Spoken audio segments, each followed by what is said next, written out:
Moving on, the Russia-Ukraine war is on the brink of a nuclear disaster once again.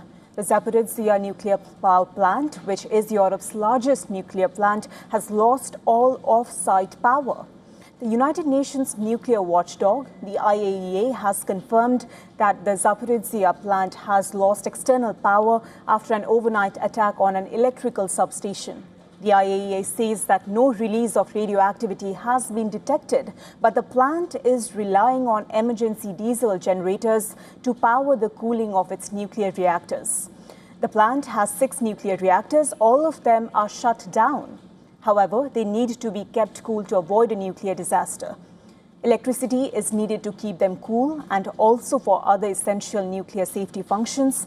The Zaporizhzhia plant and surrounding regions were captured by Russia in the early days of the war. Remember, it has been under Russian control for years. However, it has regularly come under attack over the course of the war, and both Moscow and Kyiv have blamed each other for endangering the safety of the plant. Ukraine has not taken responsibility for the latest strikes that cut power to Zaporizhzhia, but it did conduct an overnight attack on Russia. Russian officials say that a Ukrainian drone hit an apartment in the city of Krasnodar, causing a fire and injuring 2 people. Local authorities also reported a fire at an oil refinery in the Krasnodar region. They say it was caused by drone debris after one was shot down by Russian air defenses. Ukraine has been targeting oil infrastructure across Russia, and the sustained campaign has resulted in fuel shortages.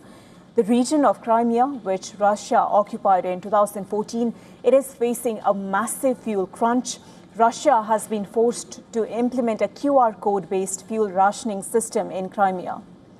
There have been mixed reviews of the system as people in Crimea struggle to fuel up.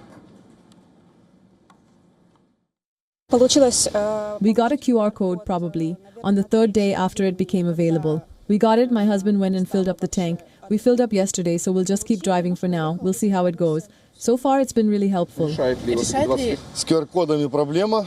a problem with QR codes. They're hard to get, and they quickly run out. It's extremely inconvenient. I swap with friends. They fill up with diesel, I need gas, and vice versa. So getting the QR code is very inconvenient.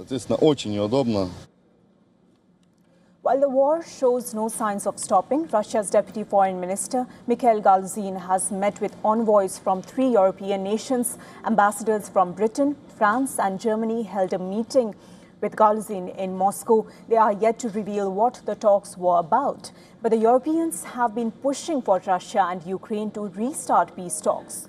The European envoys seemed optimistic after the meeting. We just had a good discussion, and we will release the statement later today. Thank you. So the questions right now are, will the conversation lead to a breakthrough? Will peace talks between Russia and Ukraine resume? Or will the war, which is in its 5th year, continue to grind on?